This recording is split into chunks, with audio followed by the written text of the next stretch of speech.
Alexandra Henrion-Côte, bonjour. Merci d'accepter cette interview pour le magazine Nexus. Alors vous êtes généticienne et ancienne directrice de recherche à l'INSERM. Vous avez publié dans les domaines suivants, sur l'épigénétique, la formation de la mémoire à long terme, les maladies respiratoires et du foie de l'enfant, la recherche sur le génome du vivant et des virus. Vous êtes spécialiste de l'ARN et on verra pourquoi c'est important.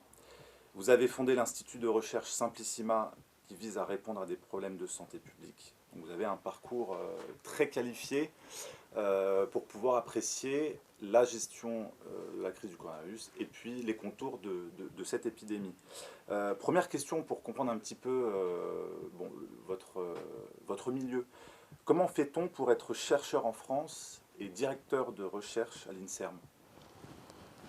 D'accord. Bonjour d'abord et merci de m'accueillir. Je crois que nous avons en commun des problématiques de santé publique et de solutions simples à préconiser. Donc merci, merci pour le travail que vous faites.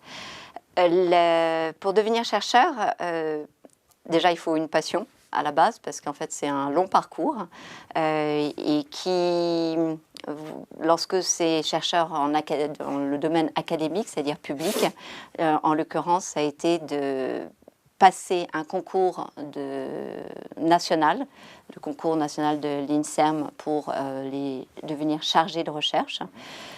C'est devant des pairs qui sont une vingtaine, donc une vingtaine d'autres chercheurs qui jugent de votre capacité à être chargé de recherche ou non. Après, évidemment, il y a des enquêtes comme pour tout fonctionnaire. Et puis, plus tard dans la carrière, certains chercheurs ont envie d'évoluer pour diriger des recherches. Alors pour cela, ils passent un diplôme universitaire qui s'appelle l'habilitation à diriger des recherches, qui est indispensable pour pouvoir, par exemple, mener à bon port des étudiants en thèse et qu'ils passent leur doctorat. Et puis, une fois qu'on a son habilitation à diriger des recherches, on peut avoir une petite équipe, mais quand les choses s'étoffent davantage, on a en général envie, enfin pas en général, mais certains ont envie de passer le cap du directeur de recherche. Et là, à nouveau, on se retrouve dans un concours qui est assez intéressant parce qu'on est mis en concurrence avec des chercheurs du monde entier. C'est-à-dire, par exemple, lorsque j'ai passé le concours de directeur de recherche, il y avait des Italiens qui étaient intéressés d'avoir une position statutaire et donc qui passaient aussi le concours de directeur de recherche. Et donc puis, voilà. C'est le plus haut grade pour un chercheur. Du coup, c'est absolument, après directeur de recherche, il y a plus rien. Il y a des échelons, mais des échelons académiques, enfin des échelons administratifs, pardon. D'accord. Alors dans une interview donnée à Sciences et Santé en septembre 2013, vous avez déclaré, après avoir remporté le prix Eisenhower Fellowship, « Je préfère agir plutôt que d'attendre d'être en difficulté ». La seconde question, c'est pourquoi avez-vous décidé d'agir dans cette crise sanitaire? Votre question est tout à fait aiguë, parce que compte tenu de toutes les attaques basses et viles que je peux vivre, ça a toute son importance. J'ai préféré agir, et pour moi l'action était dans la transmission des informations que je comprenais et des informations que je ne comprenais pas, parce que il y a un moment où l'action, c'est peut-être de faire des recherches et des découvertes, et puis il y a un moment où quand on est face à une situation inédite comme celle qu'on vit, il me semble que la prise de parole devient fondamentale pour donner un éclairage juste autre. C'est-à-dire, le but n'est pas de dire que moi je détiens la vérité, ma conviction est que nul ne détient la vérité, mais que beaucoup se sont exprimés comme étant les détenteurs de cette vérité. Alors qu'est-ce qui a été l'élément déclencheur qui vous a fait sortir de votre posture? D'ici jusque-là, on ne vous connaissait pas en France.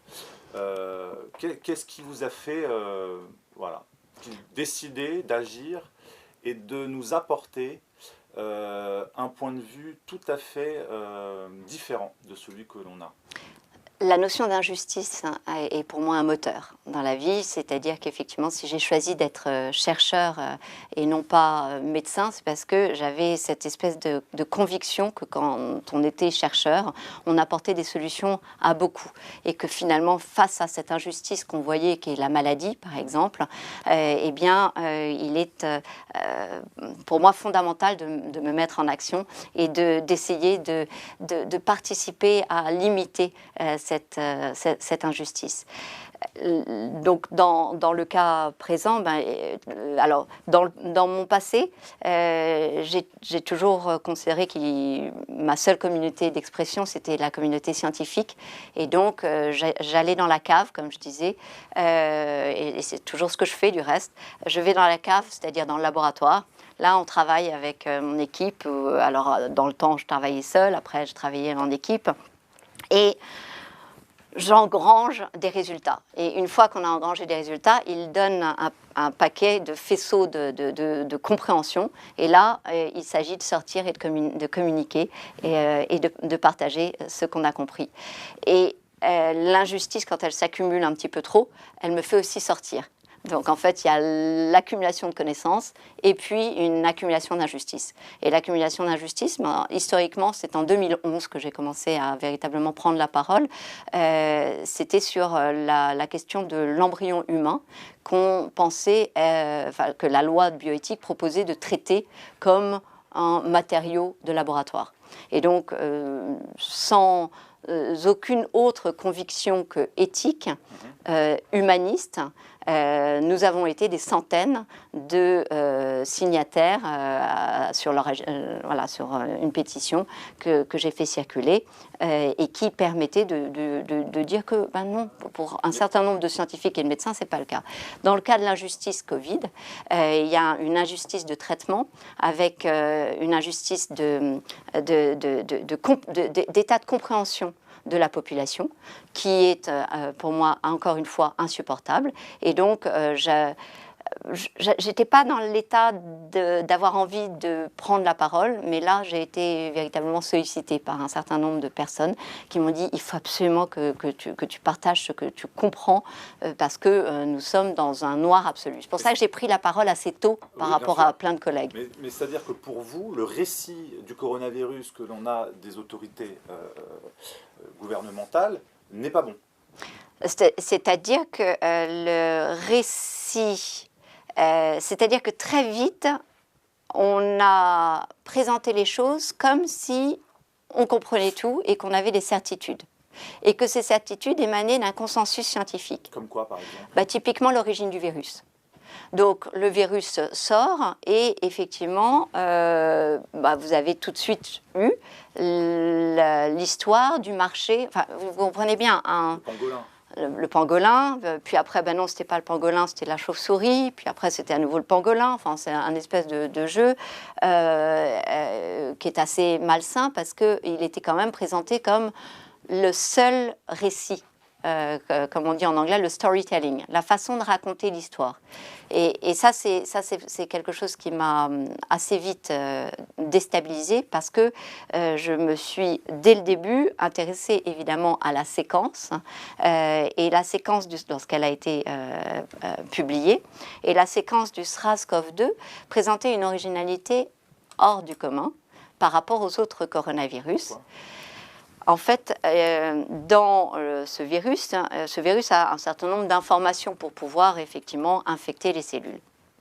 Une de ces informations, c'est ce qu'on appelle la protéine S. C'est d'ailleurs sur cette protéine que énormément de quasiment toutes les stratégies vaccinales sont générées. La protéine S est une des informations du génome de ce virus et elle est constituée de deux éléments, S1 et S2. Dans tous les coronavirus, S1 et S2 sont juxtaposés.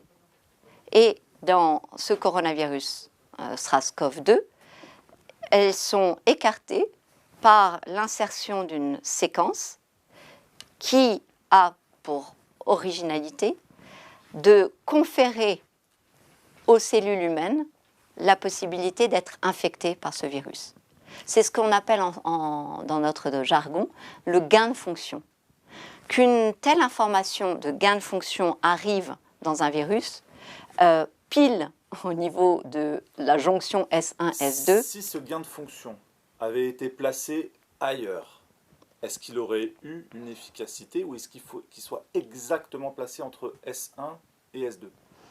Je ne connais pas la réponse à votre question. Il faudrait demander à des virologues. C'est une très bonne question. Mais ça mérite le débat, en fait. Ça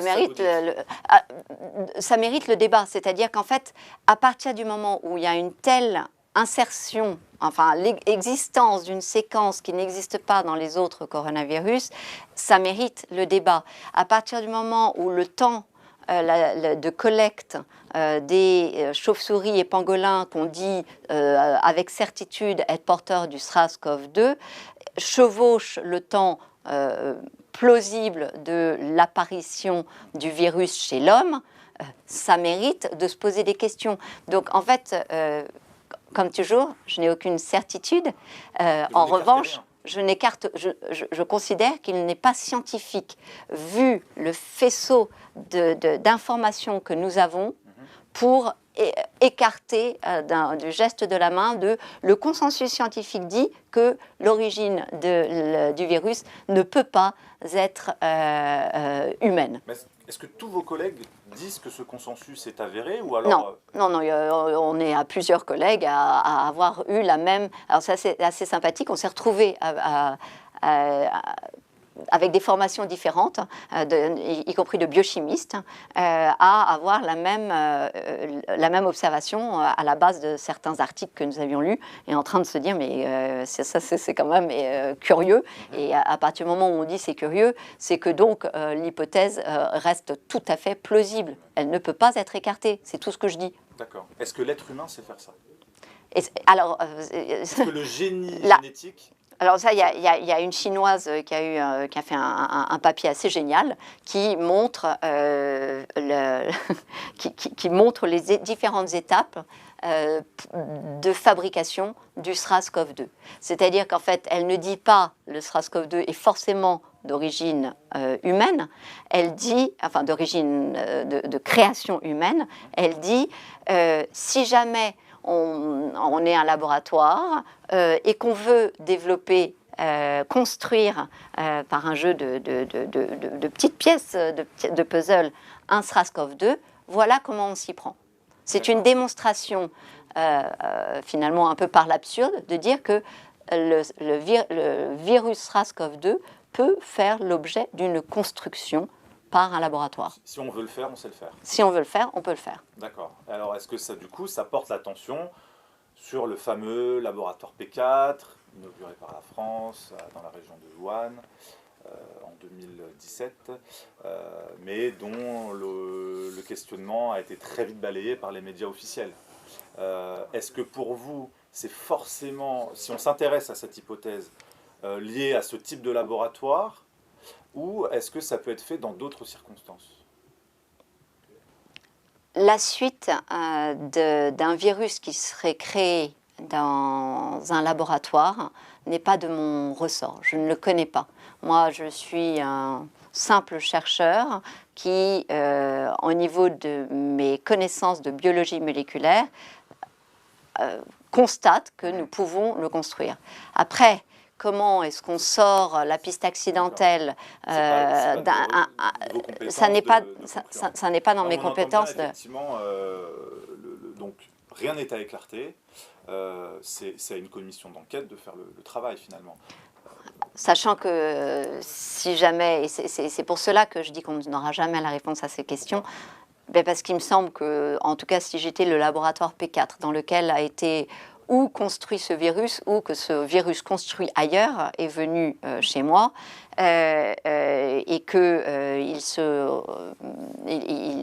il infecte des hommes et que la contagion est assez suffisamment massive pour être hors de contrôle, la première chose, c'est de détruire les preuves d'existence. Donc ça s'appelle des cahiers de laboratoire qui d'habitude sont là, mais je pense qu'effectivement, compte tenu des enjeux économiques, de dommages et intérêts que les différents pays pourrait être en droit de demander, il y a tout intérêt à détruire les preuves. Donc ça n'est pas du complotisme ce que je fais, c'est simplement de raconter comment ça peut se faire.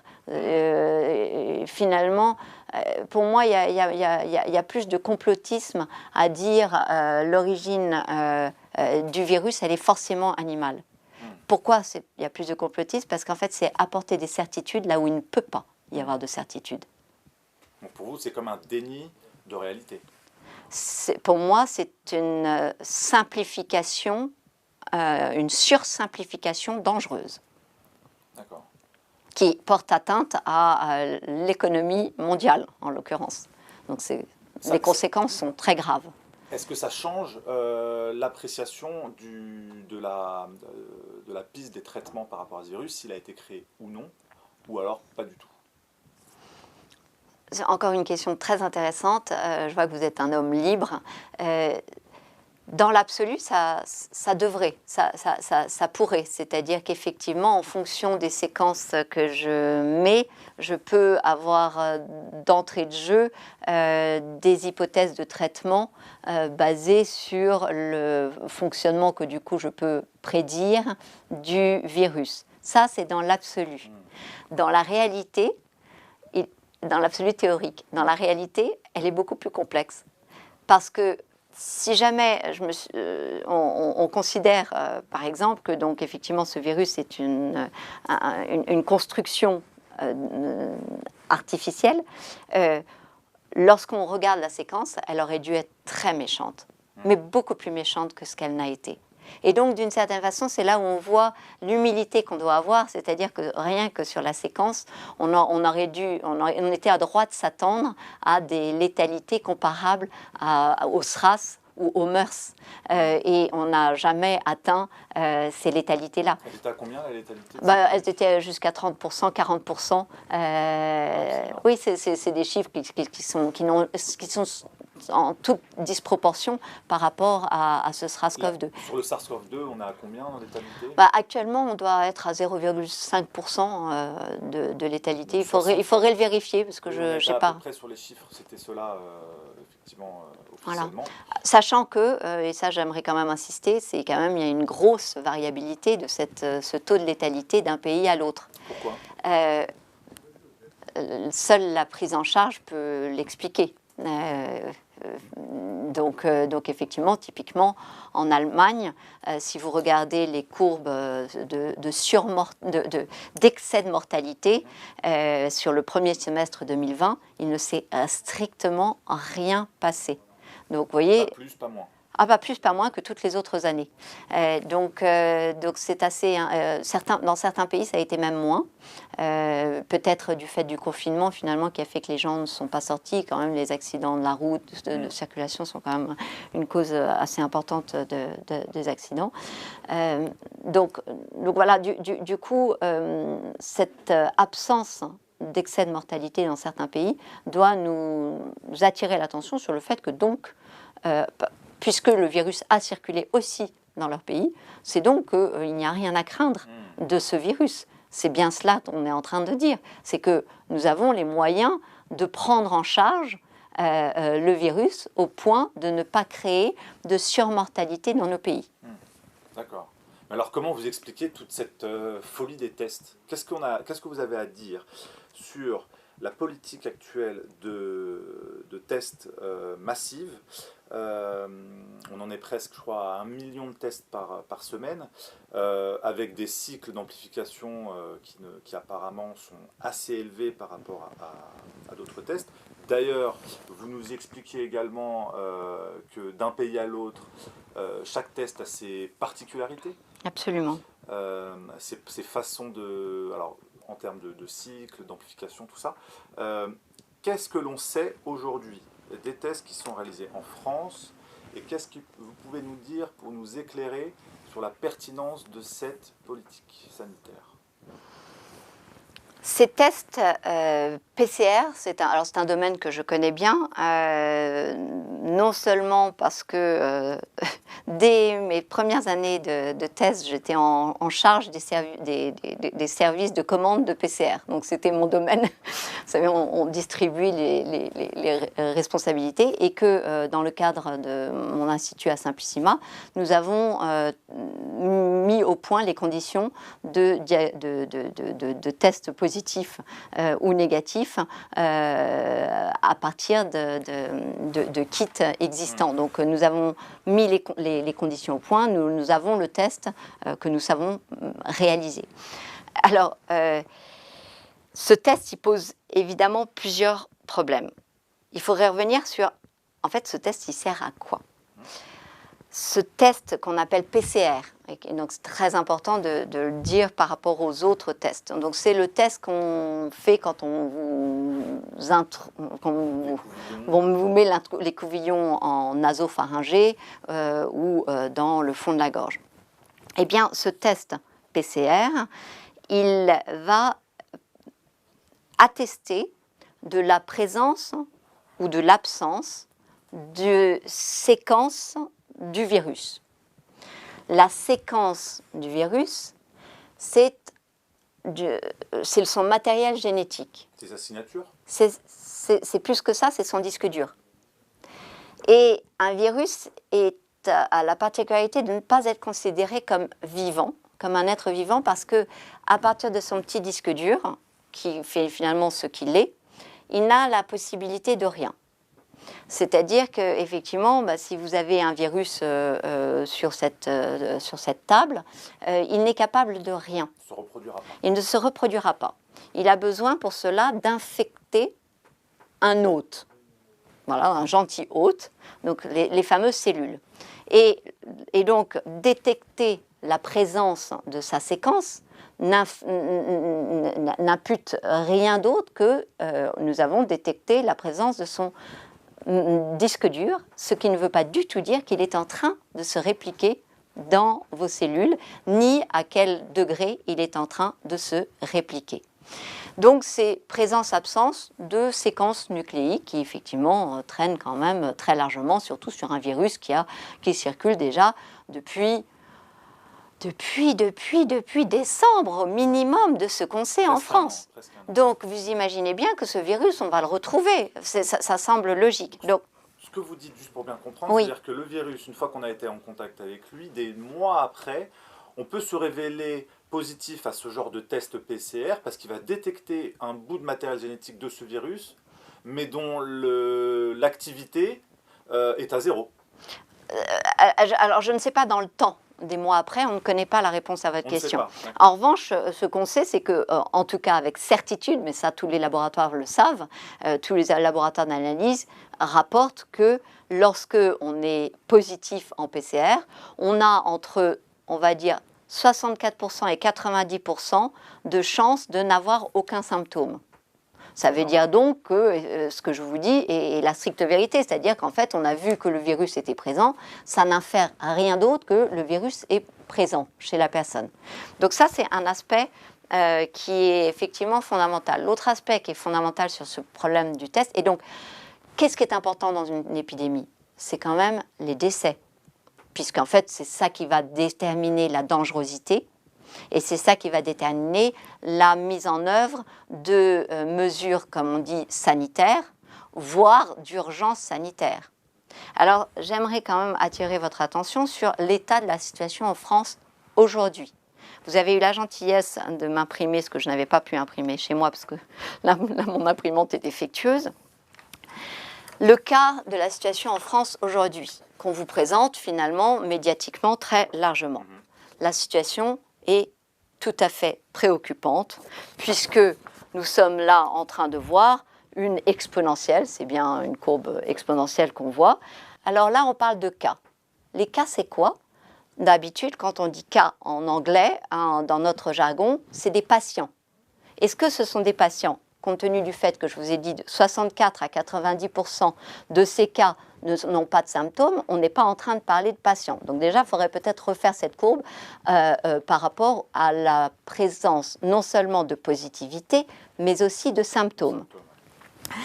Donc quand vous regardez cela, je comprends véritablement la terreur de tous, parce qu'on peut se dire c'est une catastrophe, on ne maîtrise plus l'information. Alors, quelle est la réalité sur le seul paramètre qui finalement est un intérêt, puisque c'est ça qui, encore une fois, détermine la dangerosité, la létalité. Nous sommes en train de montrer ici la courbe des décès en France depuis février de cette année jusqu'à octobre, 12 octobre. Et là, qu'est-ce que vous voyez? Vous voyez la même exponentielle que ce que je vous ai présenté?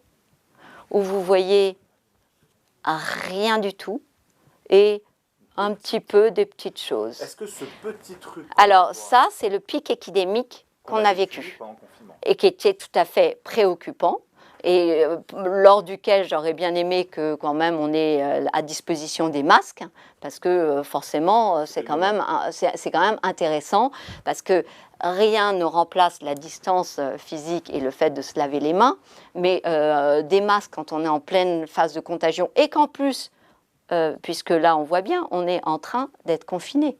Donc finalement, ce pic épidémique, on le vit dans nos familles. Et donc, dans nos familles, être à 1 mètre de distance, ça devient compliqué. Parce que quand vous n'avez pas un 500 mètres carrés chez vous... c'est la dernière chose à faire, c'était de se confiner. Et c'est pour cela que les études montrent l'inefficacité du confinement. Parce qu'effectivement, il y a... Donc ça, c'est pour bien comprendre ce qui s'est passé, ce qui nous est arrivé. Et qui fait que d'ailleurs, tout le monde a vu des ambulances, etc., des hôpitaux pleins. Les images qui tournent en boucle actuellement sont des images de patients qui sont positifs parfois en PCR, mais qui ne sont pas des patients Covid, puisque vous voyez bien de vous-même qu'on est en train de parler d'un événement qui n'a rien à voir. Et vous voyez même que c'est assez intéressant, c'est qu'il y a eu une espèce de si on peut dire une remontée, et puis qu'on a l'impression qu'elle est plutôt en train de descendre. Ah non, non, on n'est même plus en plateau, là, on est en... Donc ça veut dire que cette loupe médiatique qui est faite cette partie-là. C'est ça, elle est là-dessus, et puis elle nous la présente comme ça. Ouais. Alors évidemment, on panique. Mais sauf qu'il faut remettre les choses dans leur contexte, et leur contexte, c'est celui-là. C'est-à-dire qu'actuellement, on est à 50-80 morts par jour en France. 50-80 morts par jour en France, c'est toujours des morts de trop. Cependant, ce sont des morts qui ne justifient aucune mesure sanitaire, ni de parler de crise sanitaire. C'est-à-dire que si on parle de crise sanitaire, on est en train de mentir. Puisque là, il y a, ça, c'est un préoccupant. Ça ne l'est pas. C'est-à-dire qu'il faut le contrôler, il faut le vérifier, il faut garder, mais il faut savoir raison garder. C'est-à-dire que ça ne mérite aucun traitement particulier, autre que celui qu'on a pour la grippe, que celui qu'on a pour des pathologies, on va dire, habituelles. Une épidémie sans mort, ça n'existe pas.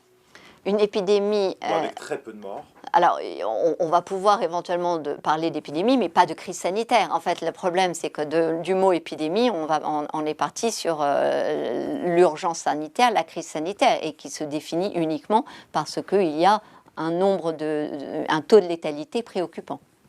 D'accord. Est-ce que ça veut dire que là, on a changé de paradigme sanitaire et épidémiologique?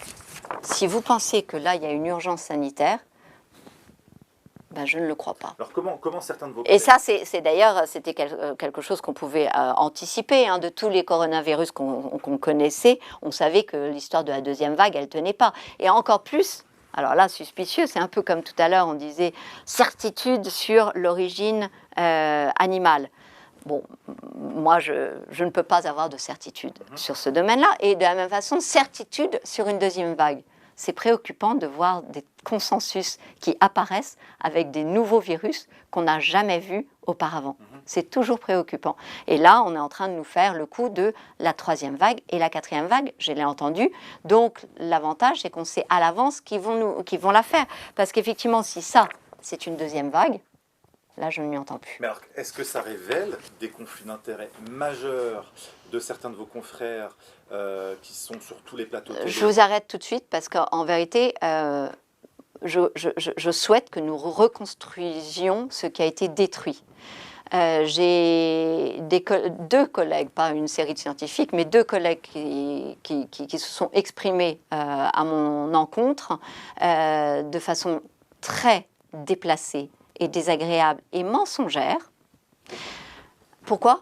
Parce qu'en fait, ce qui est rapporté n'était pas exact. Par exemple, on me parle d'une collaboration, il n'y a jamais eu de collaboration. Il y a eu la demande d'un chercheur que je prenne sa suite et sa succession dans l'activité qui était la sienne. Ce n'est pas exactement collaborer. C'était quoi l'attaque que vous avez été faite? Écoutez, franchement, je vous dis, de la même façon que je ne veux pas attaquer aucun de mes confrères qui sont sur les plateaux actuellement, je ne souhaite pas attaquer ceux qui m'ont attaqué. Je pense que ceux qui jouent ce jeu jouent un jeu très dangereux à un moment où le pays est à genoux sur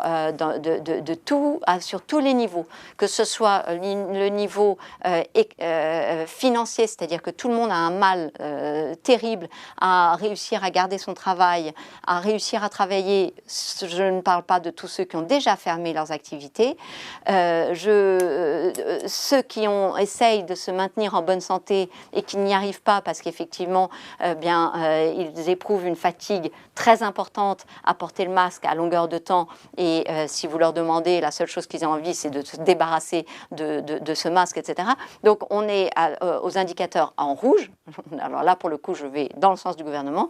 La France est en rouge, mais pas en rouge à cause du Covid, en rouge à cause des mesures qui mettent ce pays à plat d'une façon préoccupante, parce que le stress, vous le savez, j'ai vu vos articles très intéressants, le stress est un élément majeur de déclencher des maladies très sérieuses, et notamment des maladies génétiques. Oui, c'est un article qu'on avait relayé en plein confinement d'ailleurs de l'INSERM, qui rappelait une étude qui avait été faite sur ce sujet. Donc l'affaiblissement du système immunitaire en cas de stress chronique. Là, on voit bien que ça fait quand même des mois et des mois qu'on est quand même en stress chronique. C'est ça. Sur la peur de la mort, la peur du virus, la peur de contaminer ses proches. C'est ça.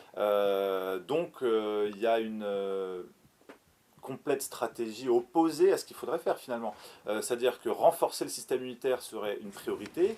Pour le moment, on est plutôt en train de nous angoisser. Mais on reviendra sur ce point à la fin, parce que je pense que c'est intéressant de parler de comment stimuler notre système immunitaire face aux maladies en général, pas que contre le Covid. Ceci étant dit, une façon de résumer ce que vous venez de dire, c'est pour moi une gestion de crise totalement disproportionnée et systématiquement dans les mauvaises phases.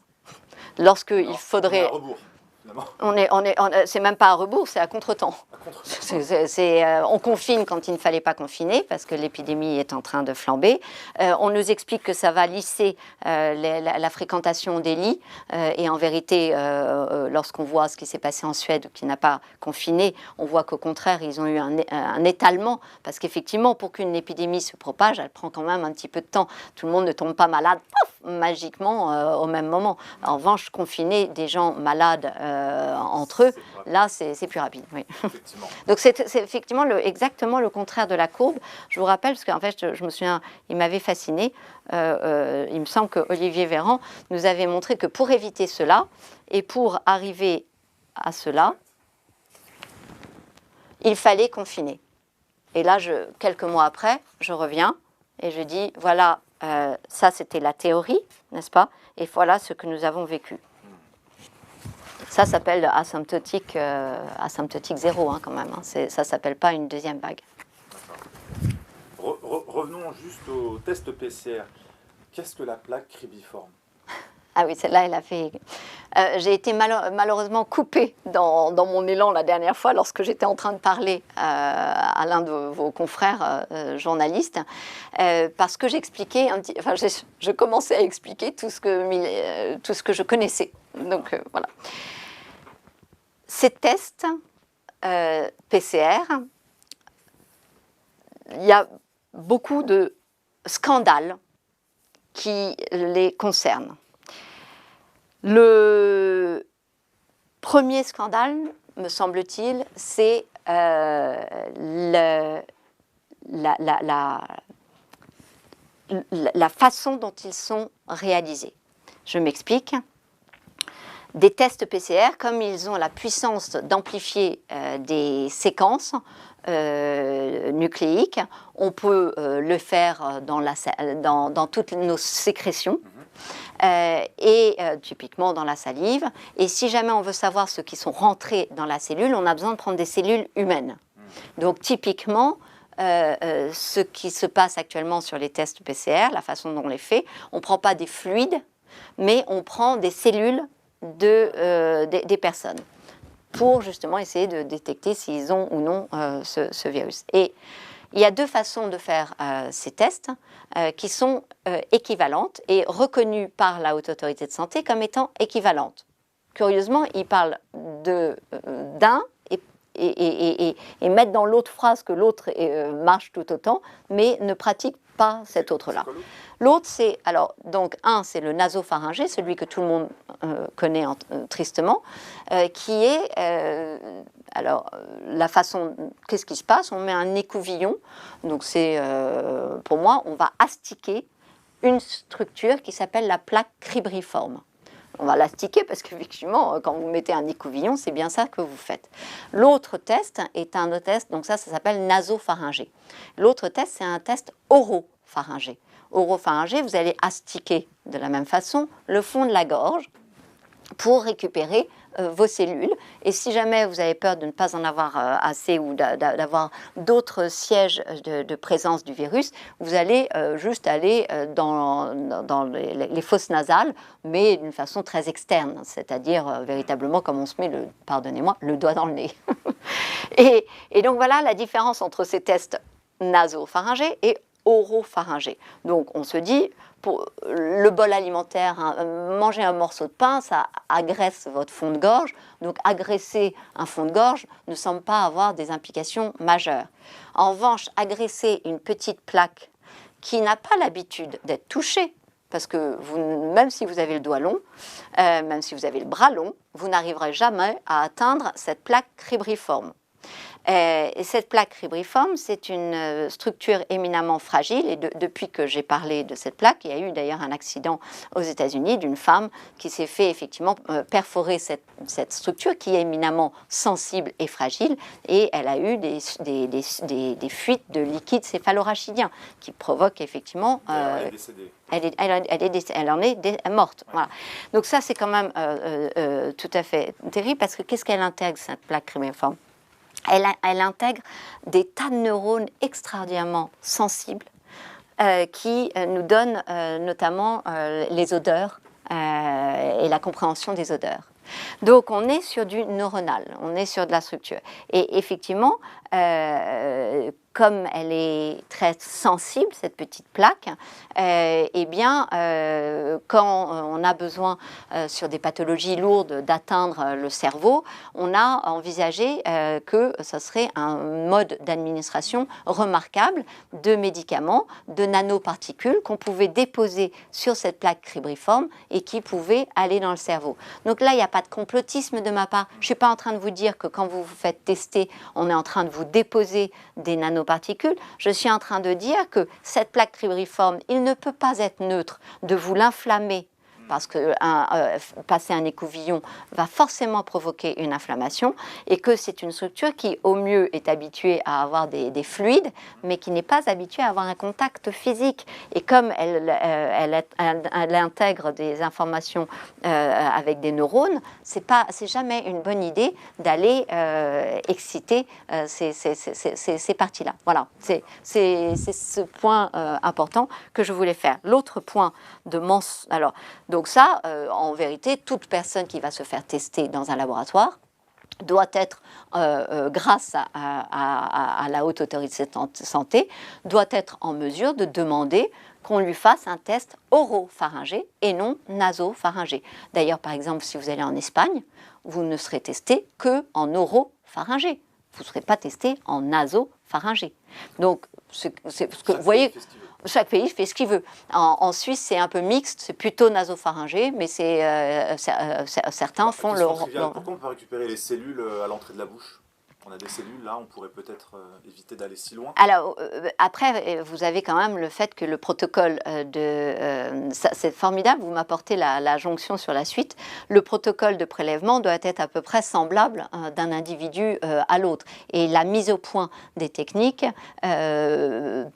permettent de s'assurer qu'on a un résultat et qui est comparable d'une fois sur l'autre. Donc si sur une personne je gratte, je parle les cellules de la joue et d'autres du fond de gorge, etc., on n'est plus en train de parler des mêmes choses et on est en train de faire ce qu'il ne faut surtout pas faire en mathématiques, d'additionner des choux, des carottes et des navets en disant, voilà, c'est le même résultat. Pour vous, ça ne peut pas avoir la même valeur d'interprétation quand ce sont des cellules qui sont prises à tel endroit ou tel endroit. D'abord, il y a le problème de la circulation du virus. Et donc, on ne va pas être sur les mêmes grilles d'interprétation. Donc, en fait, ce qui est important, c'est que...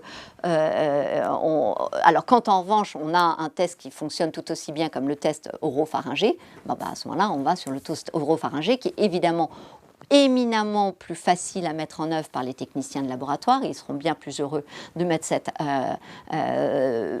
technique en œuvre parce que c'est beaucoup moins invasif et éminemment moins intrusive pour non pas patient, mais le consommateur, puisque ça c'est aussi un paradigme un peu changé. C'est que d'habitude on allait se faire tester quand on était un patient, voilà, c'est pour ça qu'on allait, voilà, donc on allait dans un laboratoire pour vérifier, diagnostiquer, etc. Mais là, on y va quand on n'a aucun symptôme. On a changé de médecine ou pas là? Est-ce que c'est de la médecine que de la consommation ? Est-ce que c'est de la médecine que de passer dans un niveau où on n'est plus avec aucune indication médicale, comme le fait la loi de bioéthique actuellement ? Pour moi, ça n'est plus de la médecine. On n'est plus du tout dans les serments d'Hippocrate. On est dans un changement, une rupture dans l'humanité, de la compréhension de ce qu'est la médecine. Donc ce n'est plus un acte médical. Et ça, c'est important aussi que les laboratoires comprennent ce qu'ils sont en train de faire. Selon vous, qu'est-ce qu'il faudrait faire? Alors, juste pour finir sur les tests, si ça ne vous ennuie pas, c'est sur les choux, les carottes, les navets, que j'espère que les gens peuvent comprendre qu'on n'additionne pas des valeurs qui n'ont rien à voir les unes avec les autres. Les tests, hein, les fameux cas qui font si peur actuellement, ne sont pas additionnent des choux, des carottes et des navets. Pourquoi? Parce que certains kits vont tester sur un gène, 2 gènes, 3 gènes. D'autres vont faire un nombre de cycles de 35 cycles, de 38 cycles. Donc il y a en fait une espèce d'interprétation libre qui n'a pas été... Selon chaque laboratoire, et puis en plus, il y a non seulement le nombre de cycles qui veut dire en fait... Un cycle, il faut le comprendre. C'est imaginez, je stabilobosse les 4 décès. Je stabilobosse 1 fois, 2 fois, 3 fois, 4 fois.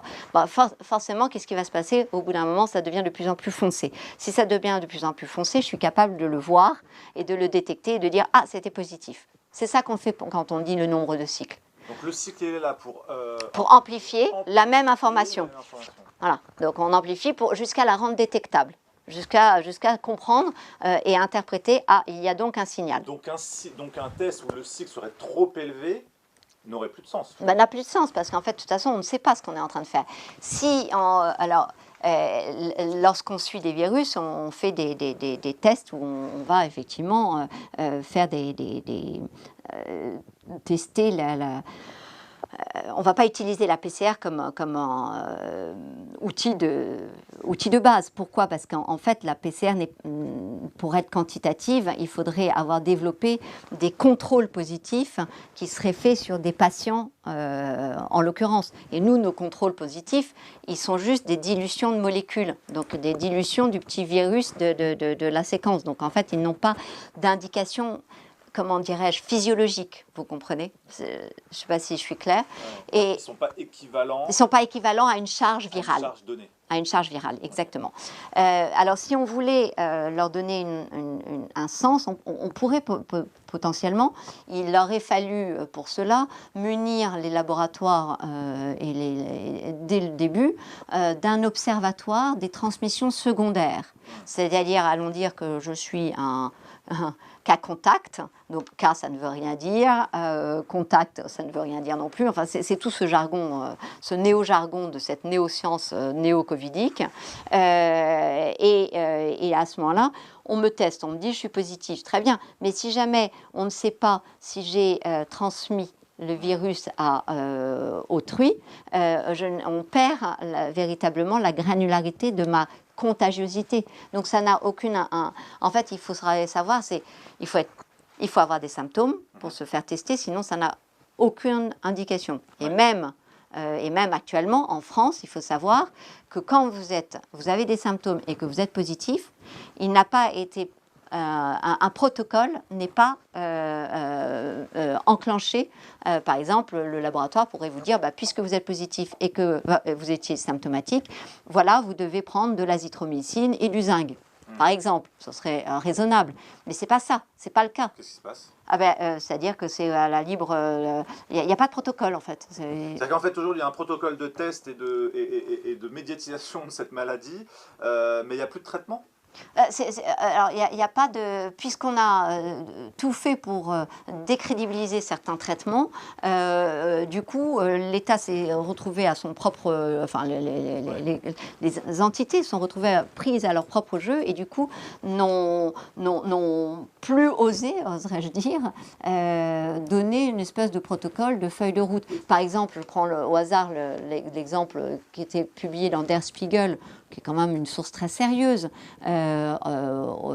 récemment par nos confrères allemands, et qui disait qu'ils avaient en février et en mars, en février, commandé 700 000 doses d'hydroxychloroquine et en mars, 1 million de doses d'hydroxychloroquine, plus mis en œuvre des protocoles d'injection de la vitamine C.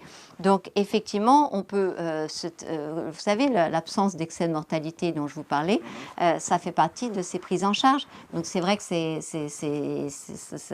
ça montre bien ce que je vous dis, qu'il n'y a pas à craindre le Covid, pourvu qu'on mette en rapport les traitements qu'on trouve intéressants à un temps donné. Ça ne veut pas dire qu'ils sont figés dans le marbre, ça veut dire qu'en tout cas, ils ont l'air de fonctionner. D'ailleurs, on a plutôt entendu parler des études Discovery, Recovery, Covid, ça, pareil, je me permettrai de ne pas aller dans ce domaine qui fait l'objet de tellement d'informations qui montrent que... Enfin, voilà, il y a...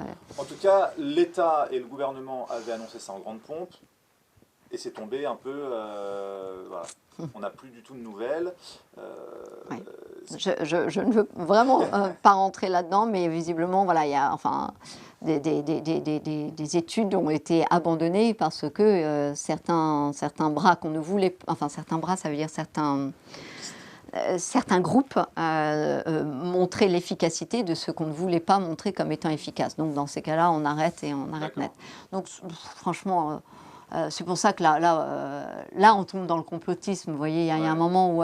donc, en fait, je me dis, mais vaut mieux même plus regarder tout ça parce que c'était effroyable. C'est-à-dire que ça fait froid dans le dos, quoi. Bien sûr. En tout cas, ce qui est certain... Allons sur ce cas de positif. Alors, sur ce cas de positif, c'est ça. Donc, la bonne nouvelle, c'est ça. C'est que... Il n'y a presque plus rien. En tout cas, voilà, on est sans voilà. une mesure presque 50, 100 fois moins... On ne peut pas parler d'épidémie. Donc, on ne peut pas parler de deuxième vague. Parce que ça serait... si on parle d'une deuxième vague, on serait en train de parler d'une épidémie. Vous comprenez? Voilà. Et là, vous ne voyez pas d'épidémie, vous voyez qu'il y a un certain nombre de cas. Et ça donne lieu à ces propos surréalistes de le virus circule, le virus circule vite.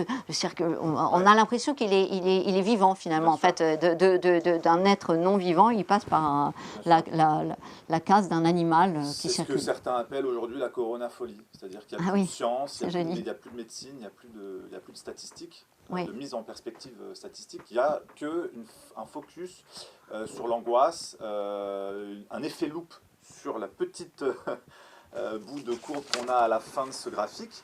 Et effectivement, si on met une loupe là-dessus, on a l'impression que c'est une montagne. Donc, ça, c'est accessible sur Worldometers. C'est le site d'ailleurs que beaucoup utilisent. On mettra le lien en description, effectivement, pour que les gens puissent vérifier. C'est ça, c'est important. C'est des données. Pareil pour mes excès de mortalité, les excès de mortalité dans les pays européens, dans de très nombreux pays européens, notamment le Portugal, de la même façon, alors que l'Espagne a flambé. Donc, vous voyez, tout ça, c'est quand même important que les gens... au lieu de subir ce flux incessant d'informations stressantes, j'aime pas le mot anxiogène parce que anxiogène, ça veut dire que ça génère potentiellement de l'anxiété. Mais en l'occurrence, elles ne sont pas anxiogènes, elles sont stressantes. Parce que quand vous voyez que ça flambe, vous êtes pas, c'est pas être anxiogène, là, vous stressez immédiatement. Et vous avez raison de stresser. Donc, vous voyez, c'est toute la difficulté d'être précis avec ce qu'on dit. D'accord. Pour finir, parce que c'est vrai que comme vous disiez, hein, il y a des choses positives, et effectivement, tous les éléments stressants, on les connaît déjà, on est rabâché à longueur de journée sur ces informations-là, mais il y en a d'autres informations qu'on ne voit pas beaucoup à la télévision. Et on va tenter quelque chose d'assez novateur, c'est de parler de notre système immunitaire, parce qu'il a l'air d'exister encore. Et puis des masques aussi, parce que quand même, il y a quand même ce scandale des masques qui est quand même important. Hein. Pour vous, le porter en extérieur? Ah ben oui, parce qu'en fait, moi je vais citer simplement, si vous me permettez, je vais citer l'OMS. Hein. L'OMS écrit « À l'heure actuelle, on ne dispose pas encore de données factuelles directes de qualité », donc la qualité scientifique, ça existe hein, quand même, qui attestent de l'efficacité du port généralisé du masque par des personnes en bonne santé, dans la communauté, et il faut procéder à un bilan des avantages et des inconvénients à cet égard. Ça tranche complètement avec ce qu'on entend. Ça tranche complètement et l'OMS insiste sur le fait, dans sa dernière publication sur le masque, sur le fait que les masques médicaux, chirurgicaux, FFP-N95 doivent être utilisés seulement par des professionnels de la santé ou soignants et seulement face à des malades présentant des symptômes. Ça n'est pas moi qui le dis, je ne suis pas une complotiste anti-masque, je ne suis pas une rassuriste, je ne suis rien du tout, que je suis qu'une scientifique qui essaye de faire entendre différents sons de cloche, de montrer aux gens qu'ils peuvent avoir accès aux données sans être scientifiques et comprendre par eux-mêmes. C'est peut-être ça qu'on me reproche, c'est qu'effectivement je considère qu'il n'y a pas de connaissances qui ne puisse être que celle d'une élite. Il y a des personnes qui auront du difficulté à vulgariser, et c'est très difficile de vulgariser. C'est pour ça que, par exemple, quand je m'exprime, je dis beaucoup de « eux », parce que j'essaie de traduire le langage scientifique dans une simplification qui correspond le plus possible, mais c'est-à-dire sans trahison, donc de traduire sans trahison le langage scientifique. Ça prend un petit peu de temps et d'adaptation, et certains considèrent qu'ils ne peuvent pas s'abaisser à cela, et donc on utilise des grands mots pour perdre les gens. Je trouve que c'est dommage, parce que la science est passionnante. Cette histoire de ce coronavirus est passionnante, d'autant plus qu'on est dans la phase sympathique où il ne nous fait plus peur, hein, parce qu'à la limite, je ne vous aurais pas dit qu'il était passionnant au tout début, encore qu'il m'a passionné, mais en tant que scientifique, vous comprenez, c'est-à-dire intellectuellement. Oui, parce pour que vous, c'est un objet de travail. C'est un objet de travail, donc c'était une passion, et c'est pour ça qu'en fait, j'ai suivi dès le début la littérature scientifique, et un peu comme quand le domaine de l'ARN, des micro-ARN est arrivé en science, c'est des domaines que j'ai pris dès le début, et du coup, je n'ai pas lâché. Alors, qu'est-ce qui se passe quand vous prenez un domaine dans la compréhension scientifique dès le début? Vous avez la chance de pouvoir accumuler et suivre à peu près, d'avoir une espèce de compréhension longitudinale de tout ce qui a été exposé à différents moments. Parce que là, vous avez 6 mois de recul maintenant.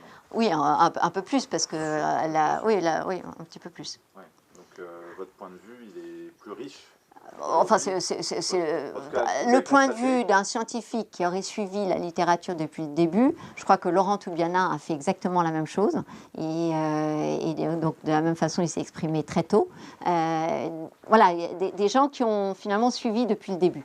Et d'ailleurs, on a tous vu des choses incroyables, des articles scientifiques publiés finalement, pour que les gens comprennent, sans comité de relecture ou sans comité de lecture. Un article scientifique, vous l'envoyez, et même s'il est sur le domaine concurrent, par exemple, vous êtes mon concurrent, je sors une étude sur un micro-ARN, marqueur de maladie, et parce qu'il y a peu de spécialistes sur le sujet, on vous l'envoie à vous. Et là, vous regardez et vous dites, oh, elle a mal travaillé ou autre. Et là, vous renvoyez plein de questions légitimes parce que c'est très difficile de... C'est très difficile de faire une publication scientifique, c'est très difficile d'avoir tout maîtrisé. Et donc, c'est important d'avoir un regard extérieur qui dit « Ah ben non, ça, c'est pas bien ». Là, tu as fait du linéaire, tu aurais dû faire du logarithmique. Effectivement, l'analyse logarithmique en épidémie, c'est la base. Hein. Et d'ailleurs, je vois que effectivement, ça, c'est du linéaire. Voilà. Voilà. Donc, c'est tous ces aspects. Et bien là, il n'y avait plus de revue. C'est-à-dire qu'en fait, l'article était envoyé dans des revues magnifiques, dans des revues où j'aurais aimé publier, dans des Lancet. Il y a voilà, vous avez eu l'envoi de l'article et l'acceptation de l'article et la publication de l'article dans la foulée. Un peu comme on a vu en une semaine. Avec le scandale du Lancet Gate.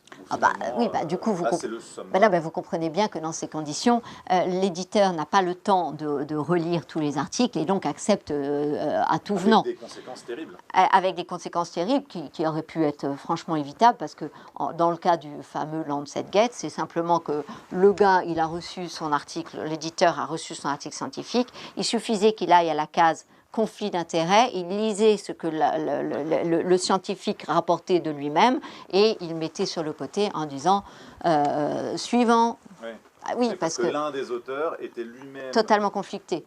Donc en fait, dans ces cas-là, c'est même pas recevable en fait. Ça n'est pas, voilà, l'article n'est pas recevable dans un tel niveau de conflit d'intérêts.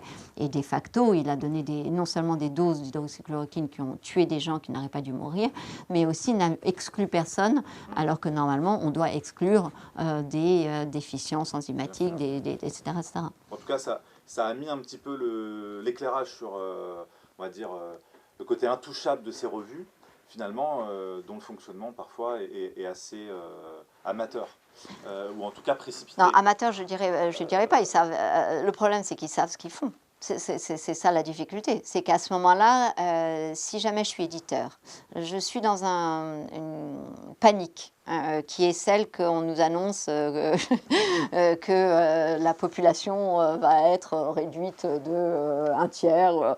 Je peux comprendre qu'à ce moment-là, je passe dans un niveau de publication qui n'est plus le même, c'est-à-dire en urgence. Mais à ce moment-là, je le disclose. Il suffit simplement de dire je vous annonce que désormais la politique éditoriale de mon journal a changé et que j'accepte du tout venant. Oui, la libre contribution. Ça aurait été beaucoup plus transparent, et parce que c'est ça qui s'est passé. D'où le fait qu'il y ait une qualité scientifique extrêmement hétéroclite dans les publications. Alors, juste avant de terminer sur ce qu'on se disait au début, pourquoi c'était important qu'on dise que vous êtes spécialiste de l'ARN, je voulais juste revenir sur ce que je vous disais il y a quelques minutes. Le système immunitaire, comment on le renforce, le stimule facilement pour pouvoir être plus apte à se protéger des virus en général et des bactéries? Le système immunitaire, alors plus que de parler du système immunitaire, j'ai envie de dire, pour être très humble, être en bonne santé. Être en bonne santé, ça veut dire effectivement manger sainement, avoir une hygiène de vie qui soit saine sous tout rapport. Ça veut dire ne pas trop manger, manger équilibré, manger diversifié, faire du sport régulièrement, ne pas être stressé dans la mesure du possible, s'aérer régulièrement, aérer nos maisons régulièrement. Ça, on n'a pas, je ne comprends pas, on a parlé tout le temps de gestes barrières. La mesure élémentaire lorsque une personne est malade, c'est d'aérer les pièces. Je ne l'ai jamais entendu. Pour renouveler l'air qui est confiné. Comme le mot confiné, on sait qu'il est très négatif. Quand on dit qu'un air est confiné, il faut aérer. Donc il faut faire le contraire. Il faut sortir, faire de... S'oxygéner en fait. Ah ben oui, c'est finalement... est bonne pour le... Ah ben oui, l'oxygénation... Enfin, il y a deux éléments vitaux incontournable pour notre vivant, c'est l'oxygène et le glucose. Si vous n'avez pas l'un et l'autre, vous mourrez. Donc vous avez besoin d'oxygène parce que nous sommes des... les a et qu'on survit. Mais être en bonne santé, est-ce qu'il faut apporter plus d'oxygène? Donc, ce qui expliquerait que le sport est bon, entre autres aussi, parce qu'il vient apporter un supplément. Alors le sport a une telle complexité d'apport qu'on ne peut pas le réduire, on va pas le résumer à simplement. Non, ça, je pense que ça serait vraiment réducteur. Mais voilà, on sait depuis tellement longtemps que toute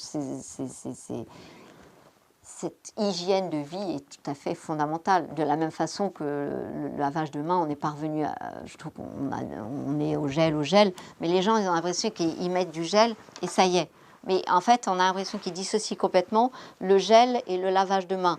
Le lavage de mains, c'est tout un protocole, de la même façon que de se mettre du gel, c'est le même protocole. Qu'est-ce qui est plus efficace contre les virus, ce type de virus? C'est le savon ou l'alcool?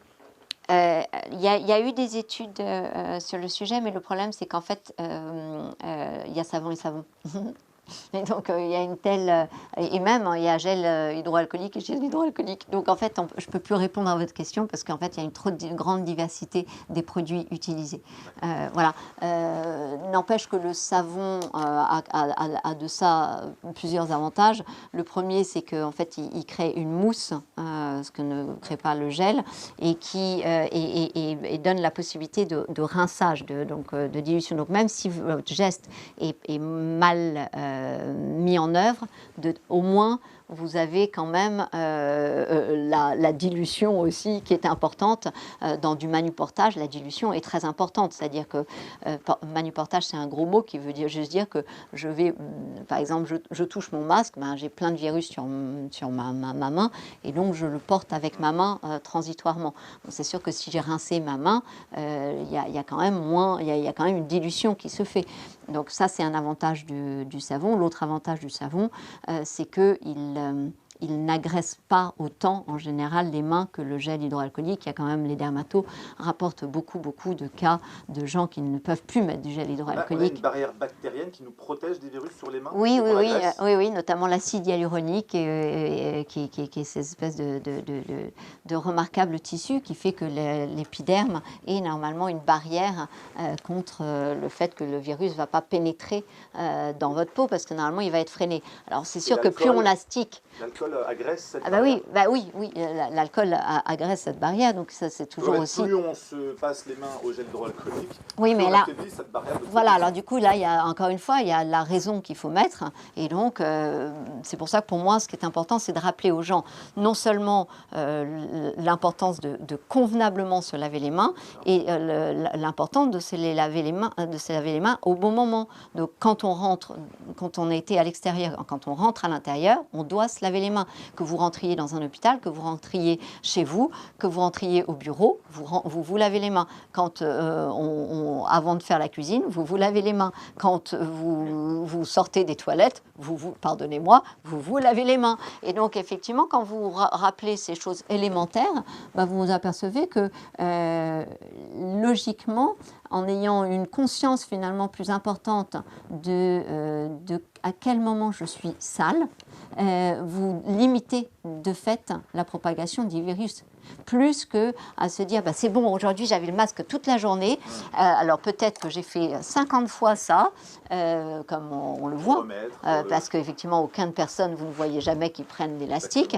Donc, et d'ailleurs on a vu même notre président de la République, il prenait l'élastique ou pas, je sais. En tout cas, j'ai vu qu'il touchait. Par contre, il le touchait et puis il l'échangeait avec ses collaborateurs. Oui, voilà, ça il le donnait. Alors ça, pour le coup, oui, vous voyez, ça c'est quand même, il faut comprendre que c'est une bombe bactériologique que Un masque en laboratoire dans un milieu médical professionnel sérieux, est-ce qu'on le jette à la poubelle n'importe où? Est-ce qu'il y a des poubelles spécifiques?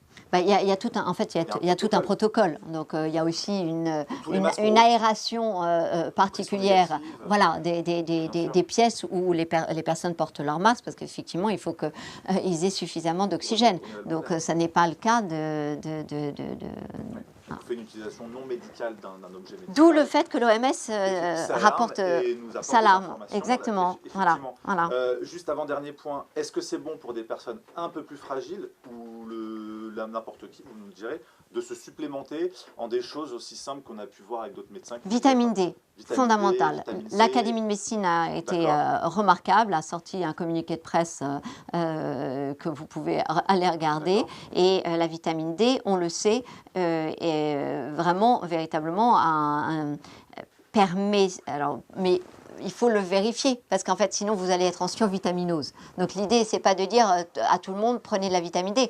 Ce que je pense important, c'est que vitamine D, vitamine C, zinc, magnésium, ce sont des apports absolument élémentaires face à une infection de type viral et notamment de type Covid. Et du coup, il est bon d'avoir un médecin qui vous suit et qui vous dise « Ah, madame, vos niveaux de vitamine D sont un petit peu infraliminaires. Et donc, avant cet hiver, prenez, surtout les personnes âgées, prenez donc une petite ampoule de vitamine D pour remonter. Une vue de l'esprit que ces éléments boostent un peu l'immunité. Ça n'est pas une vue de l'esprit, c'est complètement scientifique, c'est pas du Ricazaraï, on ne peut plus, c'est l'Académie de médecine même qui l'a rapporté. Donc, comme vous disiez, ne pas faire ça n'importe comment en automédication, faire ça intelligemment avec les médecins. Exactement, exactement. Et si jamais on veut le faire en automédication, à ce moment-là, avoir une alimentation équilibrée reste quand même le meilleur, l'assurance d'avoir le moins de déficit vitaminique possible. Parce qu'on en vient à se surprendre à dire des choses aussi basiques que ça, mais finalement, ça fonctionne. Et pour finir, justement, ce dernier point par rapport à l'ARN, ce qui nous intéressait, parce qu'on en vient à voir qu'il y a une idéologie. La modernité nous impose à croire que c'est la technologie qui va nous sauver, au lieu de ce genre d'approche simple comme une bonne hygiène de vie, une bonne alimentation. Le vaccin ? Le vaccin. Il est focus. Le vaccin. Effectivement, on veut nous faire sortir de ce confinement ou demi-confinement qu'on vit aujourd'hui ou de ces gestes barrières par le vaccin. Moi, je demanderais simplement à vos spectateurs de me dire s'ils considèrent que le vaccin est la solution au Covid. C'est-à-dire qu'effectivement, on est quand même en droit de se demander, quand on voit le nombre de décès actuels du Covid, est-ce qu'il y a une justification à envisager un vaccin, sachant qu'un vaccin, qu'est-ce qu'il fait? Il provoque chez vous une réaction immunitaire, c'est d'ailleurs le but du jeu, et donc il n'est pas neutre. Et l'autre aspect qu'un vaccin a par rapport à un médicament, le médicament va avoir une clarification, c'est-à-dire en fait il va être nettoyé, c'est-à-dire dilué au fur et à mesure dans le temps les molécules que vous avez ingurgitées, tandis qu'un vaccin il reste vous ne pouvez pas dans le corps parce que sa réponse non, sa réponse elle est justement tout le but du jeu est que vous ayez une réponse pour toujours. Donc alors est-ce qu'il ne va pas y avoir une situation lorsque la grippe va reprendre, puisqu'on rappelle que tous les ans en moyenne en France la grippe fait 10-15 000 morts, elle reprend l'hiver 2020-2021. Beaucoup de cas sont associés à faussement à des cas de Covid. Et puis, on refait partir artificiellement cette épidémie. Du coup, le vaccin apparaîtrait comme la solution miracle, qui d'ailleurs est sur tous les plateaux de télé. Oui. Qu'est-ce que vous avez à dire sur les vaccins? Alors, le vaccin contre la grippe, j'ai quelque chose à dire particulier cette année. Et je l'ai dit il y a des mois, en temps et en heure, c'est-à-dire à un moment où on pouvait considérer être dans l'anticipation. Il n'y a rien de pire que de réagir dans l'urgence, parce que ça va à l'encontre du principe même de la médecine qui est la prudence. Le symbole de la médecine, c'est ce miroir en haut de son bâton et de ce serpent. Et ce miroir n'est autre que la vertu, la première des vertus de Platon et d'Aristote. Les deux l'ont mis en exergue, ce qui est la prudence. Ça, c'est très important parce qu'effectivement, le vaccin, la question qu'on peut se poser, c'est soyons prudents. Il est important d'être dans la prudence. Alors, sur le vaccin contre la grippe, moi, il y a deux éléments qui m'ont alerté. Il y a un premier élément d'un article qui avait une grosse cohorte. Une grosse cohorte, ça veut dire un gros groupe, c'est-à-dire de 6 000 personnes, 3 000 dans chaque groupe. Donc, c'est quelque chose de gros. Et il y en a eu 3 000 vaccinés contre la grippe et 3 000 pas vaccinés. Et donc effectivement, il y avait ce qui sortait, c'était que les infections respiratoires étaient plus fréquentes dans le groupe vacciné contre la grippe et non pas les pas vaccinés. Donc c'est un peu contre-intuitif, on va dire. Mais la grippe n'est pas au rang des infections respiratoires. Et donc, et notamment par le coronavirus. Donc là, j'ai tiré la sonnette d'alarme en disant, ne serait-ce que sur cette étude, il est important de se poser la question de l'indication qu'il va y avoir dans le cas où, effectivement, et là on le savait, le virus continuerait à circuler. C'est-à-dire que l'épidémie est terminée, le virus circule. Ça n'est pas la même chose. C'est pas le même événement. Et là, il y a un deuxième article qui est sorti qui montre qu'effectivement, il y a une association entre eux. Donc, ils ont fait ça dans 39 pays et ils ont vu que les pays qui avaient le plus vacciné contre la grippe, la létalité du Covid était la plus forte. Ça, à nouveau, du coup, ça ne veut pas dire que lorsque vous êtes vacciné contre la grippe, vous avez plus de chances de mourir de Covid, parce que ça serait une causalité que n'établit pas l'association. Mais à partir du moment où il y a association, il y a urgence à investiguer davantage et à poser la question d'une façon très transparente. Est-ce que vous êtes véritablement choqué d'un État qui vous dirait... compte tenu du fait qu'on vit une fin, on a eu une épidémie Covid et que le virus Covid circule encore et qu'on ne le connaît pas, on ne sait pas cette année s'il y a une indication à se faire vacciner contre la grippe ou pas. On ne sait pas pour les plus de 65 ans. Est-ce que vous seriez véritablement choqué? J'imagine que les gens seraient choqués parce que dans une politique de santé, ça n'est pas tolérable. Mais pourtant, ne serait-ce pas la réalité dans ce qu'on sait aujourd'hui, voilà. Donc, est-ce qu'il n'est pas important de poser la question et puis que peut-être que, contrairement en fait, ce qui est terrible dans ces histoires, c'est qu'on a considéré que les gens étaient irresponsables et incapables de gérer leur propre santé. C'est tout le contraire de ce que je pense et de ce que je promeus à Simplissima. Je considère que par une bonne éducation, par exemple sur le fait de laver les mains, par exemple le fait d'aérer les pièces quand elles sont confinées, nous arrivons à un meilleur état de santé général. Et quand nous arrivons à un meilleur état de santé général, nous arrivons à une prévention d'un certain nombre de maladies qui du coup n'ont plus cours. Par exemple, le diabète de type 2 d'une certaine façon peut être considéré comme une épidémie parce que nous consommons trop de sucre. Donc, soyons plutôt dans une prévention plutôt que toujours en train de courir après les conséquences de ce qu'on a lancé. Voilà. Donc, c'est ce que j'ai à dire sur le vaccin pour la grippe. Sur le vaccin de coronavirus, c'est un tout autre aspect presque. Il semblerait qu'il y ait une nouvelle branche vaccinale qui se développe, qui soit entre guillemets plus moderne, qui soit les vaccins à ARN, ce qu'on appelle les vaccins OGM.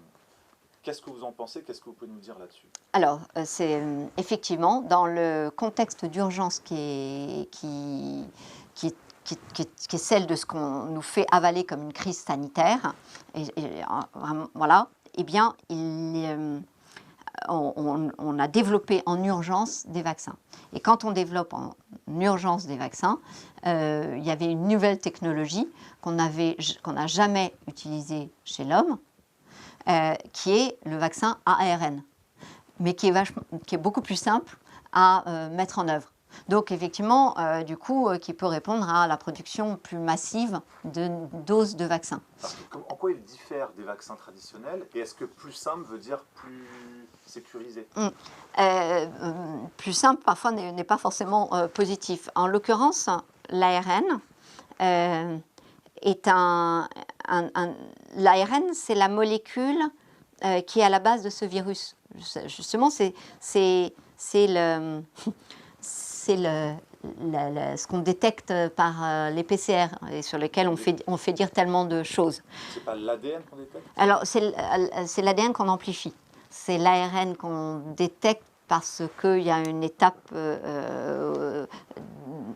intermédiaire qui fait qu'on le passe en ADN pour pouvoir faire le Stabiloboss. En fait, si je passais sur l'ARN, je ne ferais rien avec mon Stabiloboss, ça serait transparent, alors que si je passe sur l'ADN, ça passe. Donc en fait, j'ai fait une étape de faire de l'ARN en ADN. Une transcription. C'est ce Voilà, que fait l'ARN. c'est comme ça que ça s'appelle. D'accord. Voilà. Et donc, l'ARN est un état intermédiaire de molécules entre l'ADN et la protéine.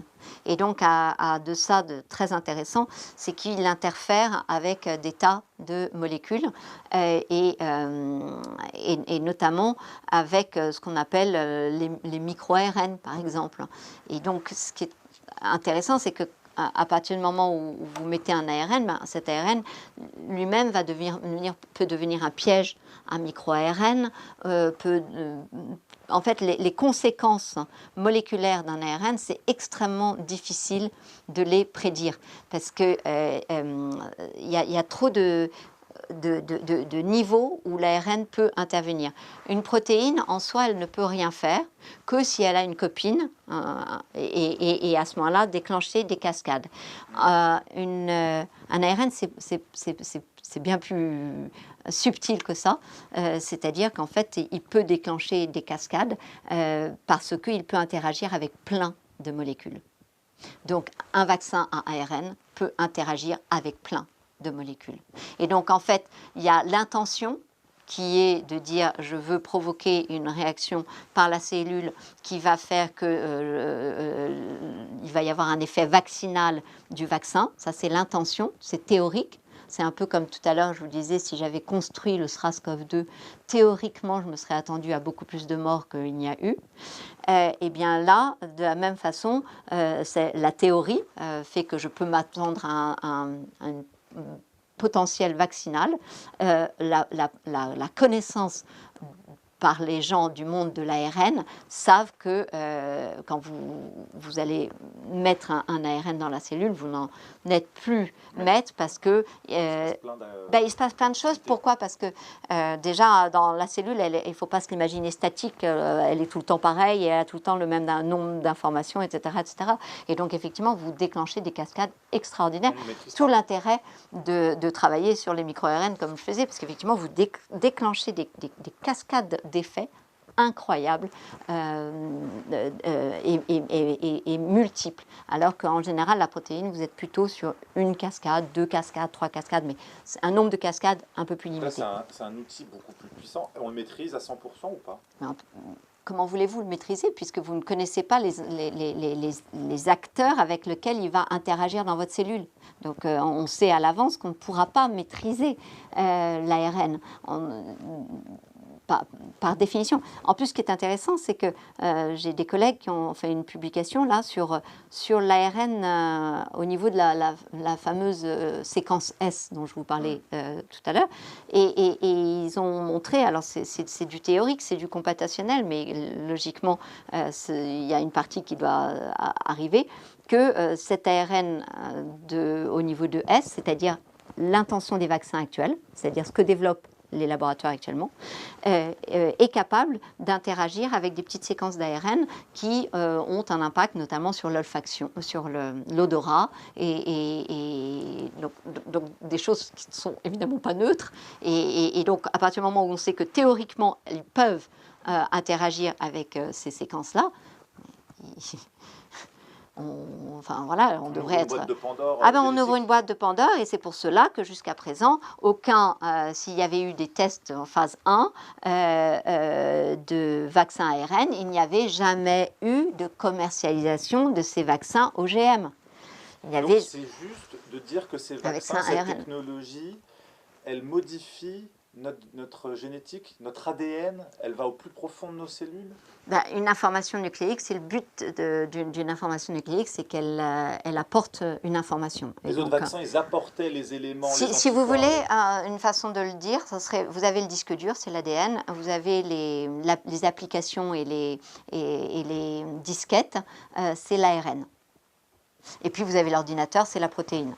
Et avant, les autres vaccins n'avaient pas les disquettes, n'avaient pas d'ARN. Et donc voilà, exactement. Ils mettaient un virus atténué pour voilà, que le corps lui-même exactement, travaille. Voilà. Et alors, les vaccins, j'attire quand même votre attention sur le fait que les vaccins qui sont basés sur des virus actuellement sont des vaccins qui sont construits sur des chimères. C'est-à-dire où on prend notamment l'anthrax comme un espèce de squelette à apporter les informations, ou la rougeole. Comme un véhicule. Comme un véhicule, exactement. Voilà. Et donc là, à nouveau, on est, encore une fois, dans un domaine totalement apprenti sorcier. Mais comment en serait-il autrement, puisque dans les délais impartis de, en gros, 1 an, puisque l'OMS nous a préannoncé le programme, puisqu'ils nous ont dit qu'en mi-2021, nous pourrions envisager la vaccination généralisée.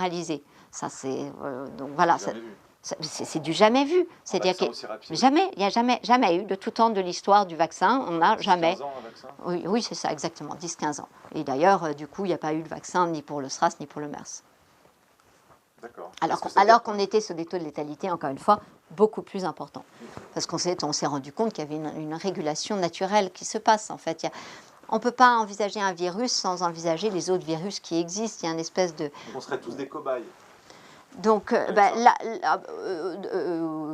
alors... D'ailleurs, l'INSERM cherche 25 000 volontaires. 25 000 volontaires, absolument. L'INSERM a lancé un test. Alors, le mot cobaye, effectivement, on n'a pas l'habitude de l'utiliser chez l'homme, et donc au risque de choquer des gens, je ne vais pas le faire. Cependant, c'est totalement expérimental, et avec des vaccins qui n'ont jamais été, des types de vaccins qui n'ont jamais été commercialisés auparavant. Voilà. Pour finir, qu'est-ce que vous diriez aux Français qui sont toujours inquiets de ce qui se passe et qui se posent des questions et qui sont abreuvés de stress médiatique? Déjà, il faudrait quand même qu'ils se déstressent. Je pense que à partir du moment où on connaît la réalité, on est moins stressé.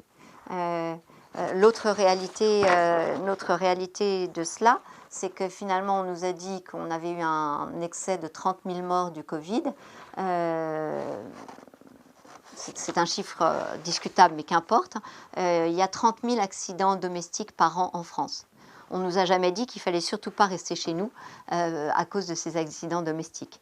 Donc, ça veut dire, mettez le focus. En fait, j'ai envie de dire aux Français, j'ai envie de les protéger là où ils doivent être protégés. Il y a eu 30 000 morts dans un cas d'épidémie de Covid. Il y a 30 000 morts par an d'accidents domestiques. Donc, plutôt que de mettre toute l'attention sur le Covid, il est peut-être urgent de mettre l'attention sur les casseroles qu'on laisse à risque pour les enfants. Les 80 000 morts des particules fines. Et les 80 000... Alors, je ne sais pas si elles sont quantifiables de la sorte. C'est une estimation. Très bien, mais effectivement, d'avoir une espèce de réflexion sur la vie qu'on mène et notre environnement. Voilà, donc il y a quand même eu beaucoup, il y a quand même mes amis psychiatres me rapportent quand même un état très préoccupant, non seulement du nombre de suicides qu'il y a eu pendant le confinement. Ça augmente. Pendant le confinement, visiblement, alors on peut le comprendre. Imaginez, si je suis une personne seule et confinée, et que je n'aime pas forcément beaucoup la solitude, et que je ne sais pas quand est-ce que ça va se terminer, vous avez l'impression que c'est sans fin, et donc effectivement, et puis vous avez l'impression que c'est la fin du monde, parce qu'on vous annonce que de toute façon, on va tous mourir. Donc il y a quelque chose de tout à fait désespérant, qui ne cadre pas avec la réalité, Donc ce que j'ai envie de dire aux Français, c'est travaillez vous-même pour essayer de cadrer avec la réalité. Et ne vous faites pas endormir dans un état de stress hypnotique. Pour moi, on est passé d'une hypnose Covid à une paranoïa Covid. La paranoïa, c'est de ne pas vous serrer la main. C'est de me tenir, de m'éloigner de vous comme si vous étiez le diable en personne, voilà. Et de se méfier de tout le monde. Si on est en bonne santé, pourquoi est-ce que je me méfierais de vous? Donc, si je suis une personne vulnérable, évidemment qu'il faut peut-être que je fasse attention. Mais il faut que je fasse attention comme en toute période hivernale, comme en toute période d'en rentrer en hiver, où nous savons que nous allons avoir la grippe. Donc, pour moi, c'est ça que je dirais aux Français, c'est revenez à des fondamentaux. de compréhension de ce qu'est la santé et de ce qu'est votre état d'équilibre psychosomatique, c'est-à-dire l'esprit et votre corps. Et tout cela ne peut pas fonctionner l'un sans l'autre. Voilà. Donc du coup, j'ai envie de finir sur une note positive, parce que s'il y a cette compréhension, et j'ai vu que le succès de mes vidéos est complètement viral, moi j'ai à chaque fois communiqué sur des canaux plus que... Alternatif. Voilà, alors vous direz alternatif, moi je dis en tout cas qui n'ont pas du tout de succès d'habitude, et voilà. Et ce qui est intéressant, alors à chaque fois il y a quelque chose qui me plaît. Donc sur TVL, c'était le mot liberté. J'aime bien le mot liberté, surtout en ce moment. C'est une valeur à laquelle je crois. C'est une valeur qui est éminemment républicaine, et j'aimerais le répéter, parce que c'est quand même, ça a toute son importance. Il y a l'autre canal sur lequel j'ai communiqué qui était Planète 360, parce que Planète, c'est tout ce qu'on est en train de saccager actuellement avec nos masques en plastique, sous prétexte de cela. Et puis il y a vous, Nexus, parce que... j'ai lien entre là. Pardon? Ça veut dire lien entre là. Lien entre là. Du latin. Oui. Vous devez connaître mieux que moi. Non, je ne connais pas bien le latin, mais ça, je le savais. Et cela permet effectivement de regarder les choses avec un autre prisme. Et c'est ça qui m'intéresse. En ce moment, c'est regarder les choses avec un autre prisme, parce que le prisme du mainstream des médias habituels, j'ai bien vu ceux qui sont capables de commettre, de mensonger sur ma personne et sur le Covid. Donc, je n'ai même pas, voilà, je ne peux pas leur prêter confiance, parce qu'ils ne sont pas dignes de confiance. Alexandra Henriot-Caude. Mais j'espère que ça reviendra autrement. Parce qu'il y a quand même des... Ah oui, il y a plein de journalistes qui sont en train de réaliser. Il y a une prise de conscience. David Pujadas a fait sa propre analyse des cartes de France. C'était remarquable. C'est ce qu'un journaliste doit faire. Il doit faire sa propre analyse. Et ce n'est pas qu'un journaliste, c'est un Français. Laurence Ferrari est en train de prendre conscience. Donc en fait, tous qui vont dans la donnée primaire prennent conscience. En tout cas, on va travailler dans ce sens-là pour réinformer objectivement les Français. Merci beaucoup Alexandra Henriot-Caude. Merci à bientôt. Au revoir.